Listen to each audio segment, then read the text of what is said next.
মিরপুর যেন পরিণত ক্রিকেটারদের মেলায়। রং বেরঙের জার্সিতে রঙিন বঙ্গবন্ধু টি-20 কাপ উপলক্ষে নিজ নিজ দলের জার্সি পরে অনুশীলনে এসেছিলেন তামিম, সাকিব, মুশফিকরা। 24 অক্টোবর টুর্নামেন্ট শুরুর আগে 5 দলই ঝালিয়ে নিচ্ছে নিজেদের। সবার লক্ষ্য একটাই, শিরোপা জয়। দেখা হলো, হাই হ্যালো হলো, কিন্তু কথা হলো না। তামিম সাকিবের সাক্ষাৎ পর্ব এতটুকুই। একাডেমির মাঠে ঢোকার গেটে শুধুই চোখাচোখি দিয়ে শেষ দুই বন্ধুর আলাপন। তামিম সাকিবের সাক্ষাৎ পর্ব এতটুকুই।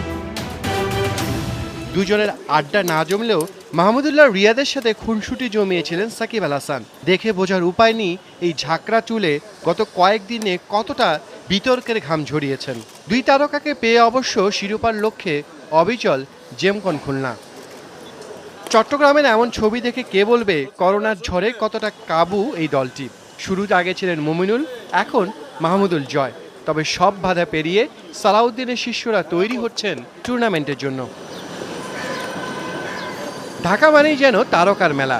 দলের প্রাণভমরা মুশফিক হলেও রুবেল, তানজিদ, তামিমরাও আছেন বাজিমাত করতে। ফর্মের তুঙ্গে থাকা তাসকিন, ইরফান, সুক্ষুন্তের সাথে মেহেদী মিরাজ।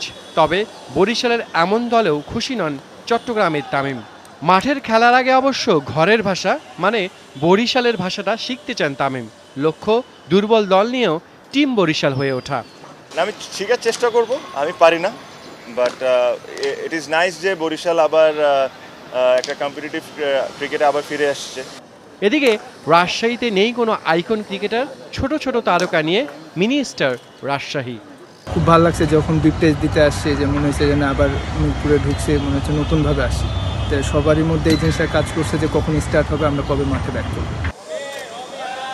ফরাদ রেজারা তৈরি হচ্ছেন মাত মাতাতে। অন্যদিকে ঠান্ডাকে সাথে নিয়ে শক্তিশালী করোনা নাকি ক্রিকেট, কে জিতবে সে উত্তর দিতে অবশ্য বায়োবাবল নিয়ে প্রস্তুত বিসিবি। তাহমিদ, যমুনা স্পোর্টস, ঢাকা।